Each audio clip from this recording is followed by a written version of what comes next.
Welcome to the Atlanta History Center's virtual author talk featuring Edward Ball in conversation with Leslie Harris. I'm Kate Whitman, Vice President of Author Programs and Community Engagement for the History Center, and I'm looking forward to this timely conversation.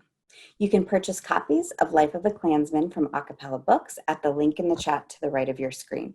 It's also in a link provided at the History Center's website. As Edward and Leslie are talking, please submit your questions via the Q&A feature at the bottom of your screen. Leslie will get to as many of them as time allows. Edward Ball's books include The Inventor and the Tycoon, about the birth of moving pictures in California, and Slaves in the Family, an account of his family's history as slaveholders in South Carolina, which received the National Book Award for nonfiction. He's taught at Yale University and has been awarded fellowships by the Radcliffe Institute at Harvard and the New York Public Library's Cullman Center. He's also the recipient of a Public Scholar Award from the National Endowment for the Humanities. Leslie Harris is a professor of history and African American studies at Northwestern University. Prior to Northwestern, she was a professor for 21 years at Emory University here in Atlanta. She's the author or editor of 5 books, including most recently, Slavery in the University, Histories and Legacies, a collection of essays on the history of slavery and race in U.S. higher education.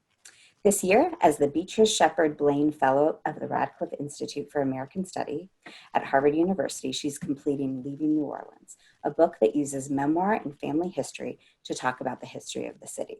There's no one more perfect than Leslie to be talking to Edward Ball tonight about his new book, Life of a Klansman. Thank you both for being here. Leslie, I am pleased to turn it over to you. Thanks so much, Kate, for that gracious introduction. Hi, everyone. We are in for a treat tonight. Edward is one of my favorite writers, one of my favorite historians.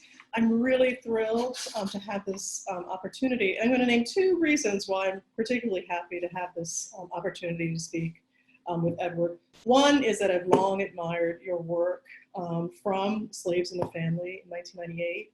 And the book you also did about the Black family, the Harlestons, that you're also related to, and the care with which you investigated the difficult history of your family and presented that to us at a time when people weren't really doing that very much, if at all.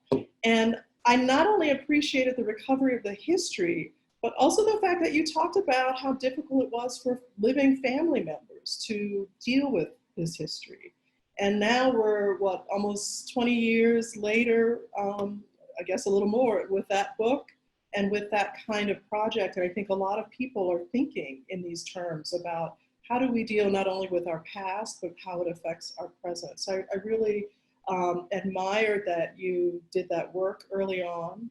And I also want to mention for the Atlanta audience that you worked with Edwina Harleston Whitlock, and her granddaughter, if I have this correctly, is Mae Gentry, who was a writer for a long time with the Atlanta Journal-Constitution. So you bring your family, and you're very honest about the difficulties, as you recount the history, the difficulties that your family has with encountering that history. And I want to, let me just add a little piece, which is that right now we're in this moment of talking about white fragility.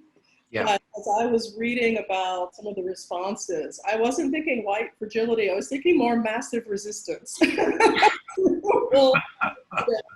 Sometimes people feel fragile around these histories, but sometimes people are just very resistant about. Yeah, they push back. Right. Yeah. Well, massive resistance, as you know, was a phrase from the civil rights period. Resistance in the South to the marches and what have you. I wrote this book, Slaves in the Family, 22 years ago, and it concerns my father's family in Charleston, South Carolina, who were major slaveholders for 170 years.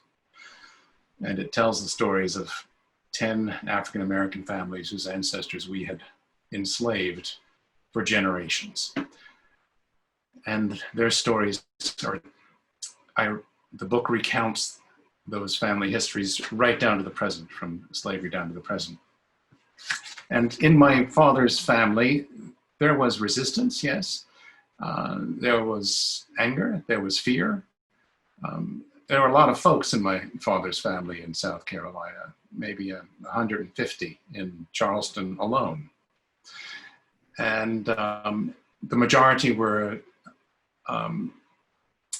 quite uneasy about hearing the plantation narrative retold and re-envisioned and altered, which is what I did. However, the book was published. The result was quite different from what the white folks were frightened might occur, and it actually resulted in a cascade of a relief coming from African Americans and from a small but growing group of white Southerners who wished to speak more honestly and genuinely about our shared inheritance. This book, Life of a Klansman, now 22 years have passed, tells the story from my mother's family in New Orleans, which was and remains a modest working class to lower middle class group, and was not the slaveholding elite that my father's people were. And I told many of my kinsmen and kinswomen in New Orleans that I was going to write this book about our Klansmen. And many of them were unaware of this particular man and his history. This was our great-great-grandfather in the late 1800s. And those who were aware of his story felt, well, he's not in my family tree. Oh, he's a bad apple. He was the outlier. He does not represent a common inheritance of ours. So there wasn't massive resistance, but there was a certain kind of deflection or disavowal, if you like. You know, he's not one of us. We know this was terrible. This story was terrible, but he's not really ours. So there are different ways of coming face to face with family trauma that either one experiences or perpetrates. And one of the ways is it. And I think that's what's going on in the situation that I just described.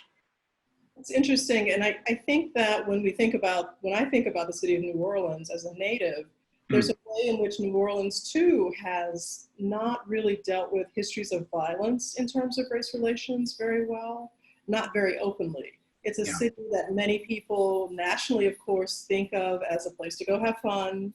New Orleans has made a lot of money, for better or worse, out of that image as a fun town. And also I would think, when thinking about the civil rights movement, as a place that's not like Birmingham, right? Where, you know, there wasn't that kind of resistance to civil rights didn't happen in that way. Mm-hmm. But the book really pulls back, you know, from that and says, no, there is real violence happening through the figure in your family and his involvement in a number of white terrorism groups. You chart the rise of the Klan and also the rise of the Knights of the White Camellia and of the White League.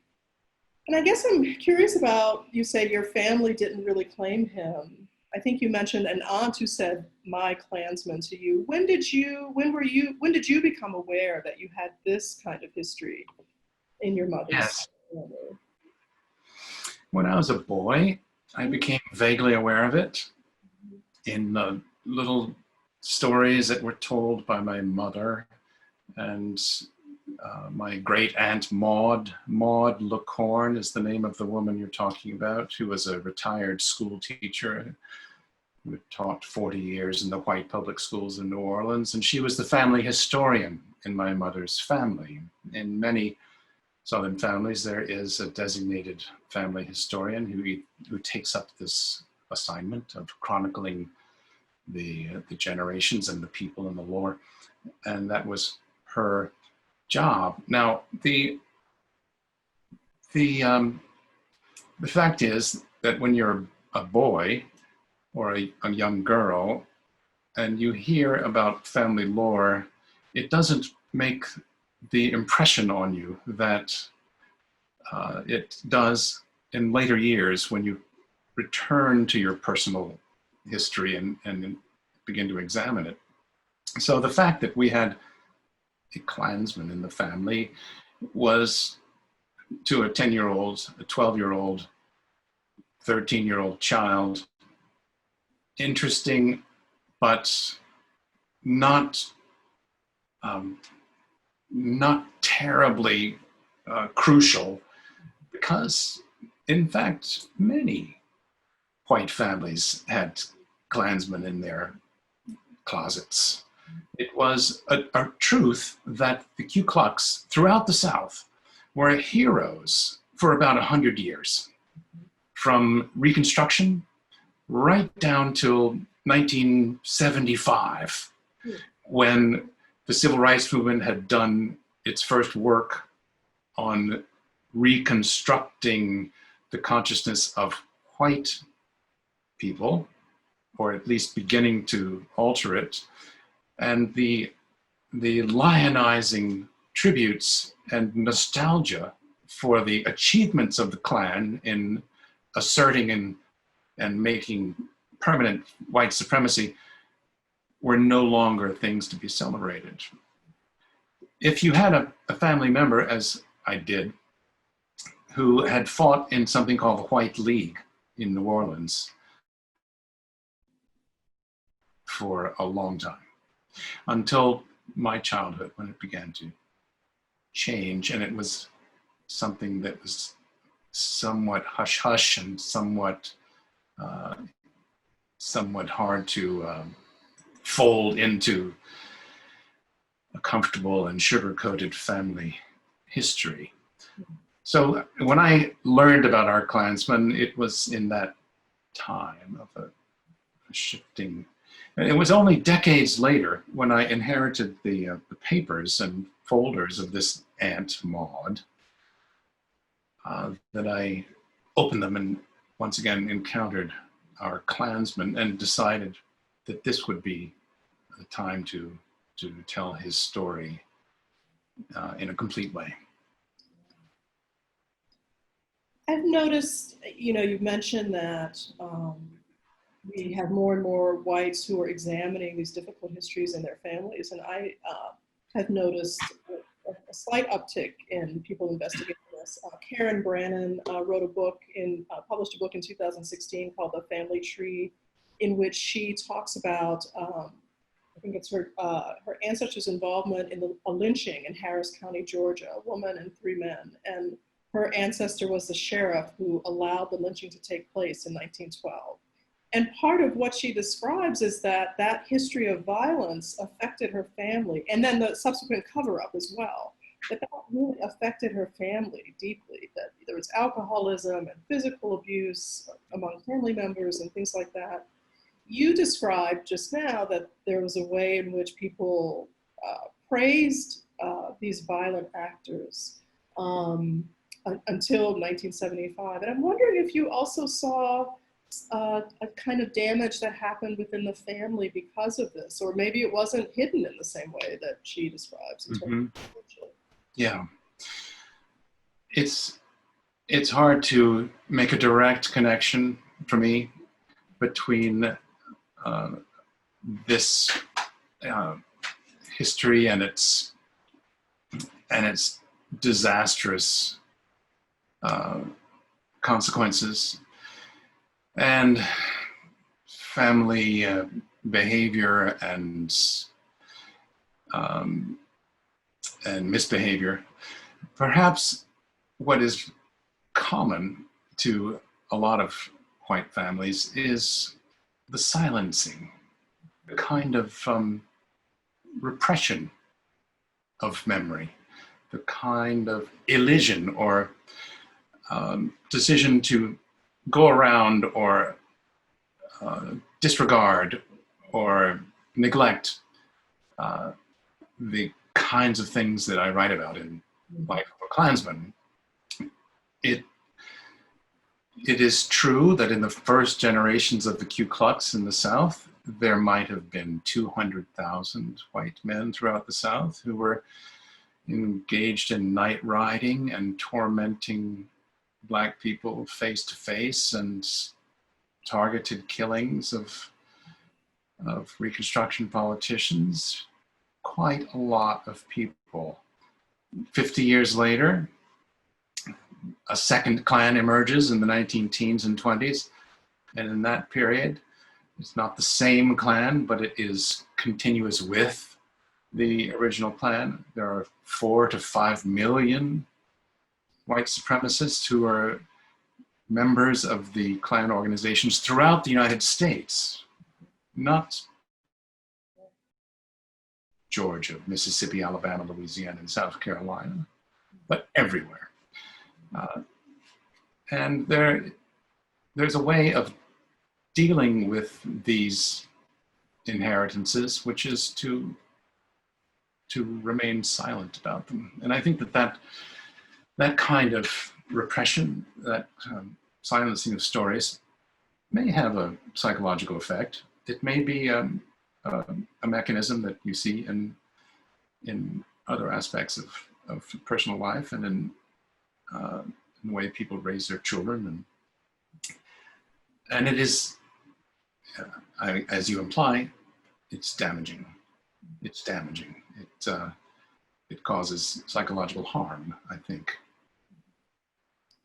One of the things, following up on the large numbers of people who were involved in the second Klan movement, you state at one point that given that number, we're looking at 50% of whites who have a Klansman, who are descendant of a Klansman somewhere in that family line. Yeah. And I have to say, I had not thought about that until I read your book about descendants in that way, and that it would be that high a number. Yeah, it's a simple demographic projection. If you have 4 to 5 million people who are members of an organization, national organization, the Ku Klux, in 1925, and you fast forward 100 years, the descendants of those 4 to 5 million people will amount to approximately 135 million living Americans, the great-grandchildren and the grandchildren of that original cohort.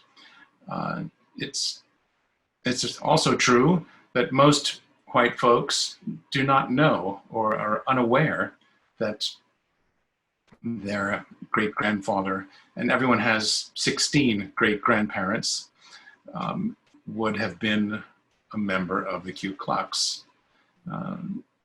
But there's the silencing that we were just talking about. It's a kind of silent inheritance that I'm trying to make visible, I guess, and make more conspicuous than it is.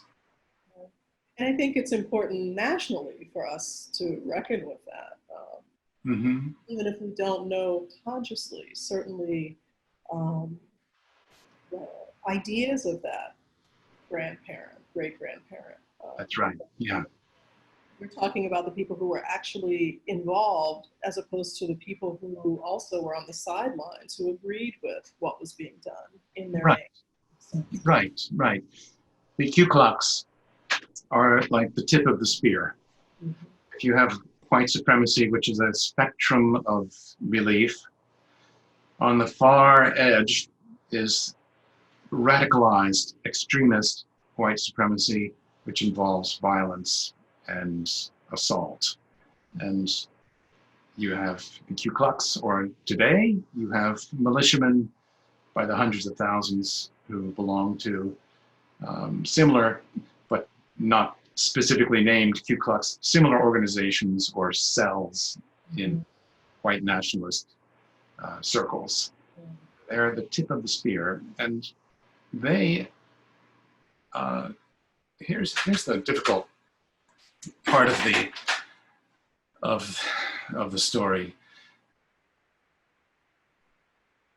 that those people who fight in the street to assert white domination of social life are doing it on behalf of the white tribe, which is to say on behalf of the rest of us.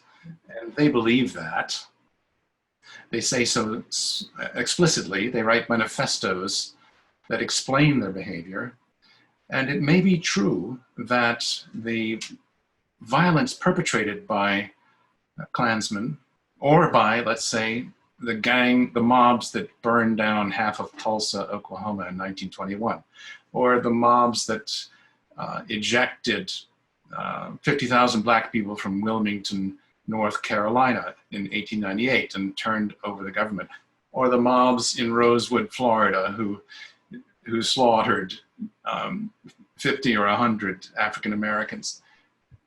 Those acts have the effect of in some hard to distinguish, hard to describe way of clearing a little extra space for the general comfort and security and authority of white people, of all white people.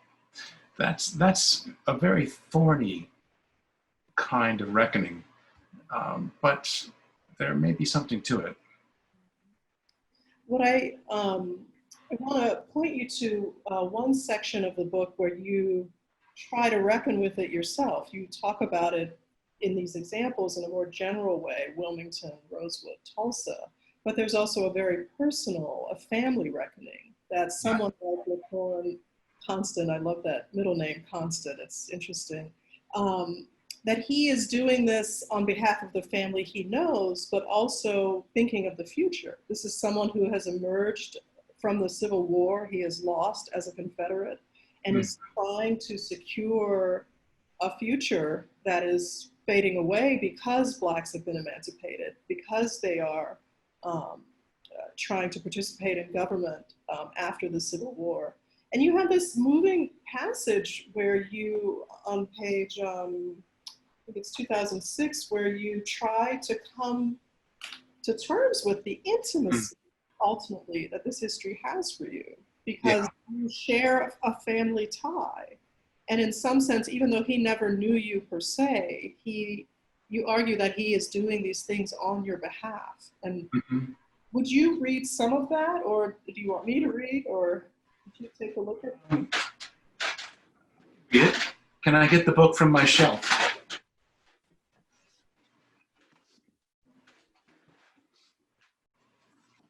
Let's see. 206, I think. Right, you say Constant LaCorn is one of my people. Constant LaCorn is one of my people. He is one of my family. How can I respond to the discovery of what he seemingly did? In several ways. I do not feel responsible for the crimes he seems to commit. I mean, legally responsible, for the reason that the living cannot control the acts of the dead. In the frame of the law, I do not feel culpable for the Mechanics' Institute massacre.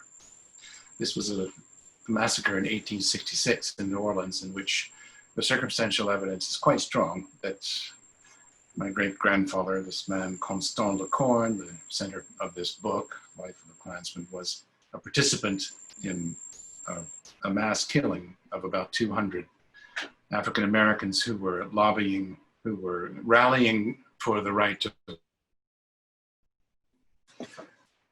However, as a matter of conscience, I feel implicated. I feel associated with this cruel and merciless festival of violence. I feel a part of it because he acts on behalf of his family, our family, if you like. I have a feeling of wretchedness and shame. The family I share with Constant is remote. He is a great-great-grandfather of mine. Everyone has 16 great-great-grandparents, and Constant to me is one of those 16. Oral tradition, customs, and stories are the drivers of family identity. I have a few stories from Constant's granddaughter, my Aunt Maud, a few smooth stories are not the same as membership in a continuous family life. But disavowal like this is a stage of grief. To disavow is to know something is true and terrible, and yet to desire that it not be true and act as though it is false. To disavow is to push away a horror. Constant is one of 16 great-great-grandparents. The thought has a distancing effect. The reality is that Constant, my grandmother's grandfather, is a murderous actor on behalf of his family, on behalf of us, and it is a vile taste in the mouth. I must own it in some way. He was a fighter for our gain, for my benefit. To say anything else is to prevaricate.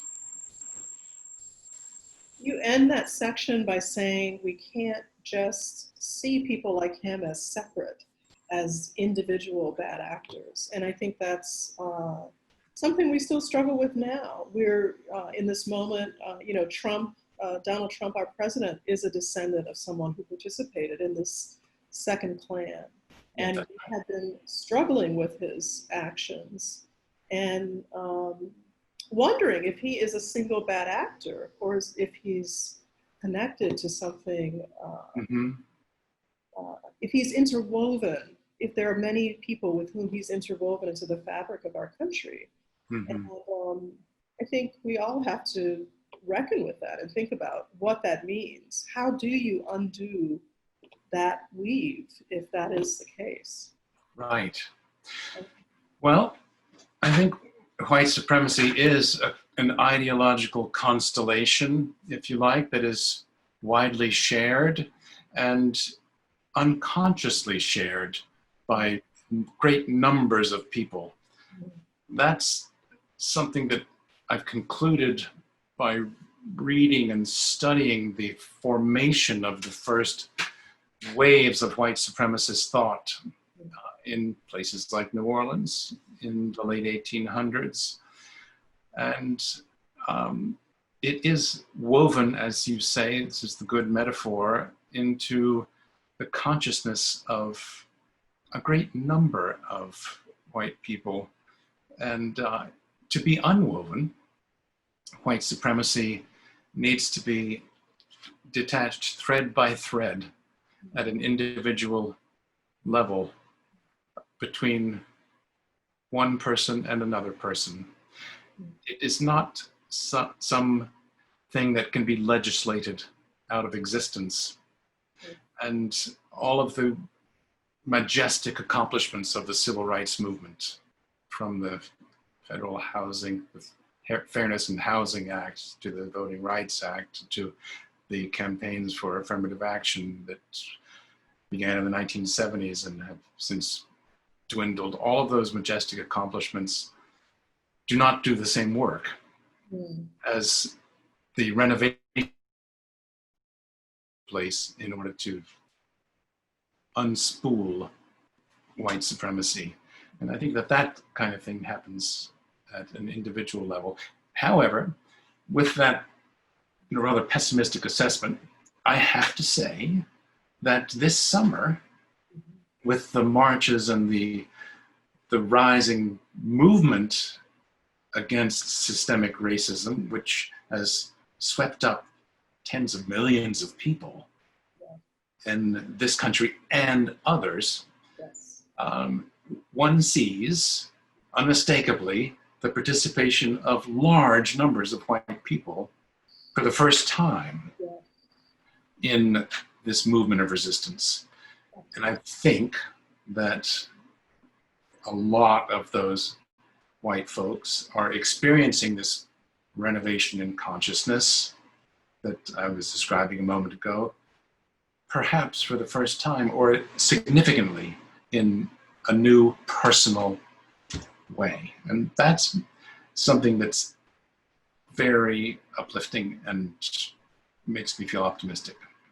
And it is individual, many individuals who are coming together to say, we won't sign on to this. Yeah.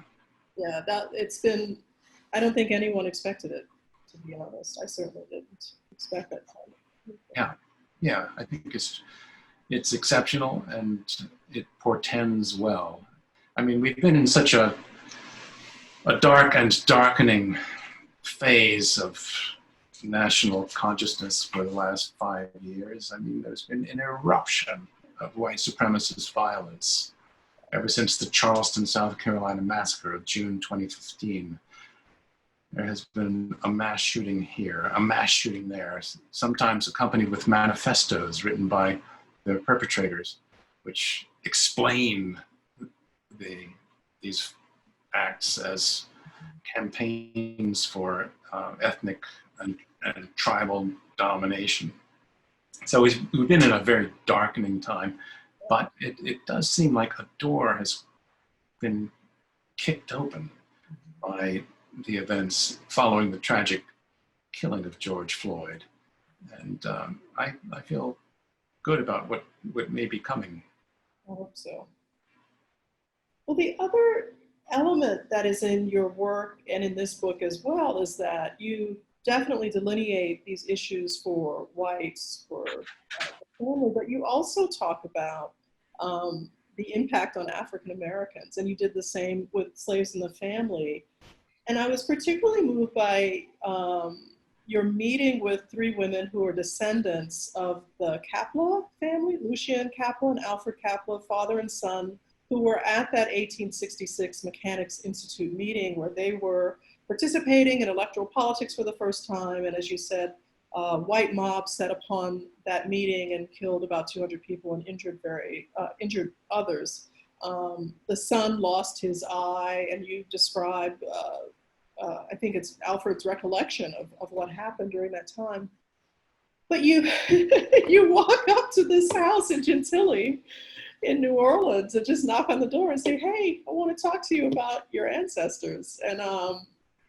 And you end up in a very interesting relationship with these 3 women who almost in your description sound like the 3 fates. One is the historian of the family, which parallels in a funny way your aunt, and one is an artist who includes history in her work, and then one seems to just be an observer in some ways. And I guess I just wonder about what it means to encounter how Black people in their families handle these difficult histories versus how whites have handled them. In many ways, Black people have not, of course, been able to escape them. We can't pretend they didn't happen. Right, yeah. I'm trying to undertake a kind of chemical reaction which takes place when a white carrier of history like myself reaches across to an African American carrier of the same history from a different point of view. And my experience has been time and time again that this very personal act of establishing the shared nature of trauma, one from the point of view of the perpetrators of acts of exploitation, the other from the point of view of those exploited, has a medicinal effect. It has a cathartic effect that allows for people to grieve and to transform their grief in a partial way into a more holistic sense of family memory. This has happened when I wrote Slaves in the Family. I met hundreds of African Americans whose ancestors had been once enslaved by my family. And the effect was, for the majority, I think, of those families, quite good and positive. In this case, for this book, Life of a Klansman, I seek out 2 families whose ancestors had direct participation in the events of Reconstruction during the Ku Klux rampages. And the one that you mentioned, the family named Kapla, carries this memory of this event as though it were last week. Mm. It's something that they are all able to talk about and have tried to make a place for in their personal memory.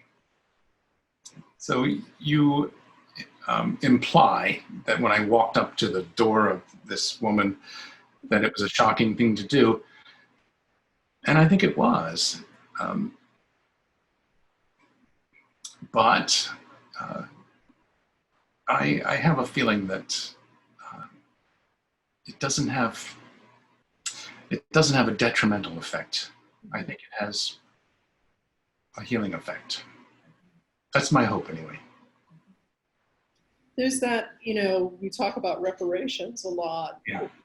It's finally bubbled up into even more common conversation, not just simply dismissed. And I always think the root of that word is repair. And so you seem to be describing an act of repair, which is rooted in an honesty. Yes, this happened.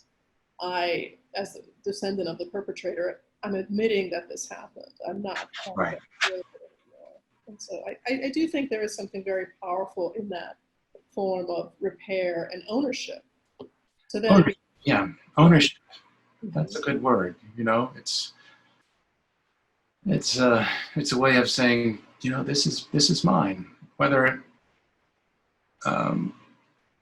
hurts or not. This is part of us. This is part of me, and we've got to make sense of it. When I wrote that book, Slaves in the Family, 20 odd years ago, it had the surprising effect of earning me money because it sold a lot of copies. And this was problematic, and I knew it was problematic because it told the stories of many Black families whose ancestors had lived in slavery to my own family. And in the aftermath, I tried to carry out a personal reparations project, which lasted for about 5 years. I established a small foundation called the Committee of Descendants, which consisted of 3 African Americans who were descended from people enslaved by the Ball family and 3 members of the Ball family, white folks. And what we did was to give small grants to individuals and organizations, African American organizations in South Carolina, that might help repair some of the disastrous collateral damage of the legacy of slavery in individual lives. And it lasted for about 5 years. I didn't have a lot of money. And the members of the Ball family who contributed also had a certain amount of, I don't know if this kind of thing can be scaled up, but I tried now 2 decades ago to undertake a kind of reparations project. And I'm glad to see, like you, that reparations has actually entered the conversation in the national stage. It's good. Yeah, I think that there are economists who could figure out how to scale these things up. And I'll be curious to see over the next several years if these conversations continue. Yeah. And of course, these kind of acts of repair, as your book, both books, all of your books indicate, this is not that just about slavery. It's also about the ways during Jim Crow, really down to today, almost, in terms of redlining and school segregation and any number of things. Right.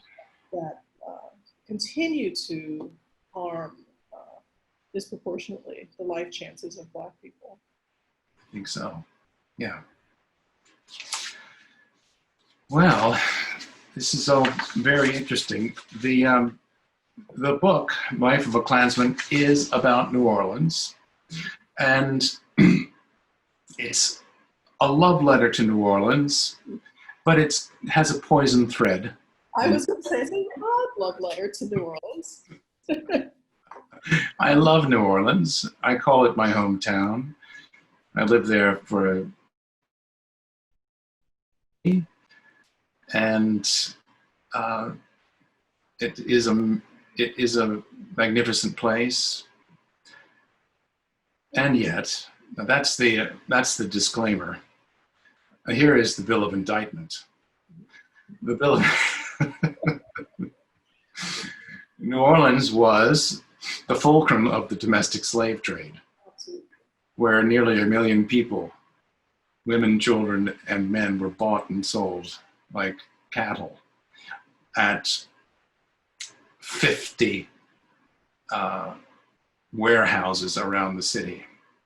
New Orleans was one place where white supremacy, the ideology of white supremacy, was born and perfected and polished by pseudoscientists and journalists working very hard to generate this idea that there are separate species of humans, and that the white species is this here, and the black species is over here.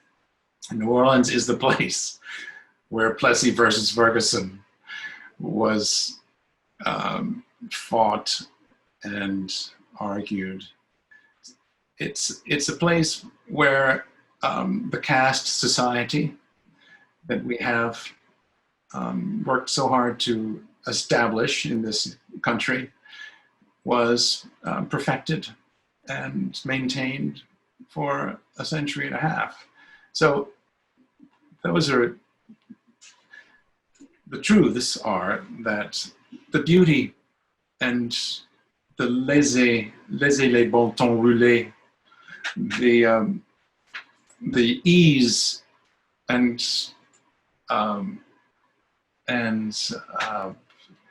genius of living in New Orleans sits on a foundation of despair and trouble.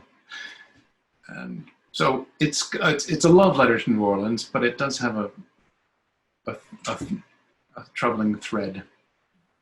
Well, I have to say, in reading it, it's so beautifully written that it's hard to put down, and yet there are definitely moments when I wanted to put it down because it's a disturbing history, and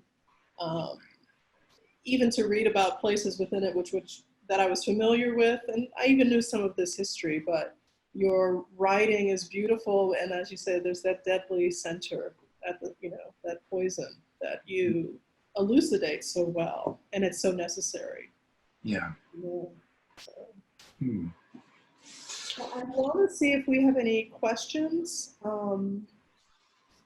Kate is going to let me know if I see one. So I see one here, which actually is one of the questions I had as well. So I'll just read it out. In this moment of national reckoning, what recommendations can you give to white people based on your research who are seeking to do this kind of work, uncovering their own family history?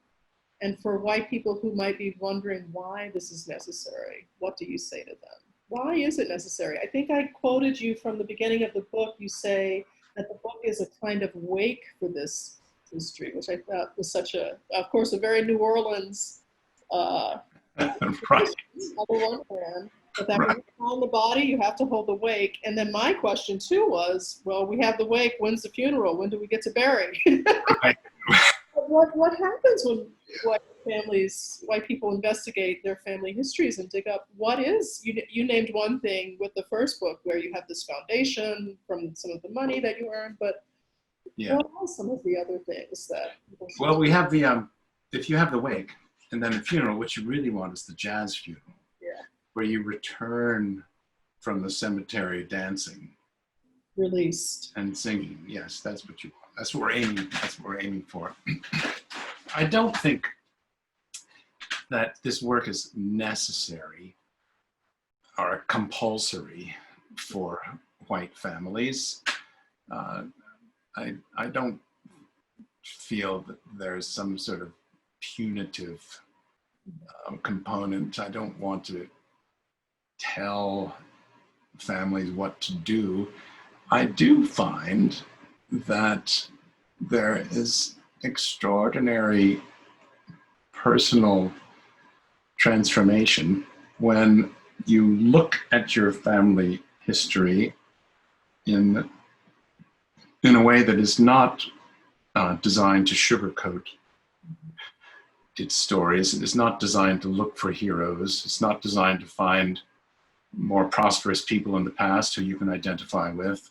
It's not designed to make you feel good about your situation now. But if you find that your family history overlaps with some of the tragic episodes in our national history, of which there are many, I find that it is, I have found that it is cathartic and helpful to individuals like oneself and to those who you might share this history with. How do you do it? Well, I think that was part of the question. Well, first you talk to the oldest people in your family and you ask them to talk about the oldest people whom they knew when they were children. And then with that kernel of beginning information, you go to archival sources, beginning with, but not ceasing with, Ancestry.com, to try to reconstruct a family narrative. And it's surprising how many of us have predecessors who participated in such things as the colonization of the East Coast, such as the taking of the Southeast away from the native people, the Cherokees and the Creeks, and replacing with a white population. It's surprising how many of us have stories of settlers who came to the Midwest to inhabit over the Appalachian Mountains, to take land previously inhabited by native people again, and become family farmers, and on and on. And these stories are the ones at the bedrock of American identity. These stories of,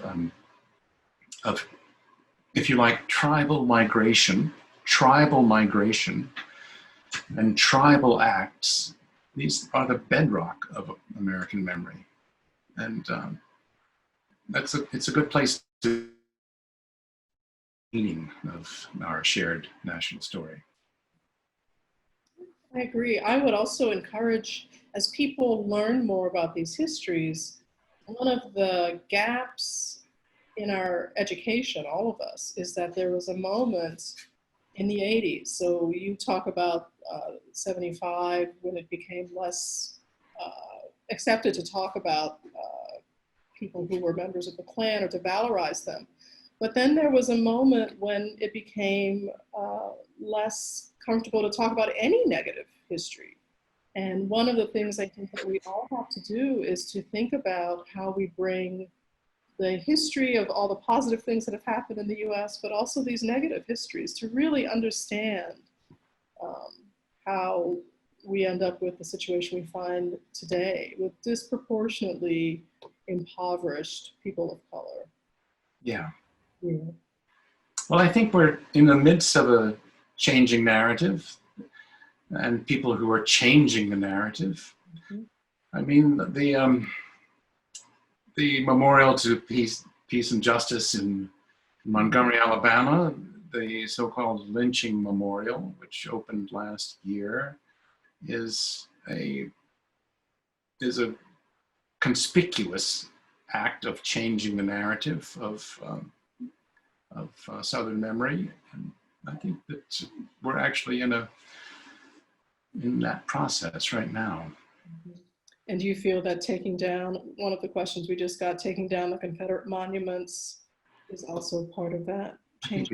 I think it is. Yeah, yeah.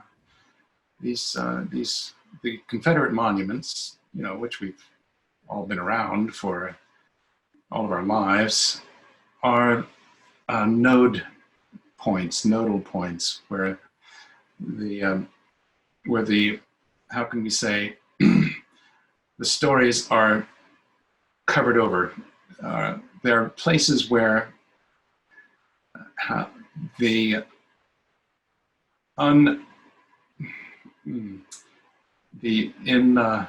inappropriately heroic narrative has been sutured into place at these monuments, and I think it's all right if they go, and it may be possible to replace them with other monuments to different episodes in our national memory. And some people think maybe we shouldn't have monuments at all. That's true. That is true. Yeah. That is true. Without them. Well, Edward, thank you so much again for this work, for your artistry, even with such difficult topics, for your generosity. Well, you're very, very kind. Leslie, thank you for taking time to talk to me about my book, and I hope we can continue this conversation down the road. Sure, I'd love to do that. Thank you. Thank you everyone for coming tonight. Okay. Be well. You too.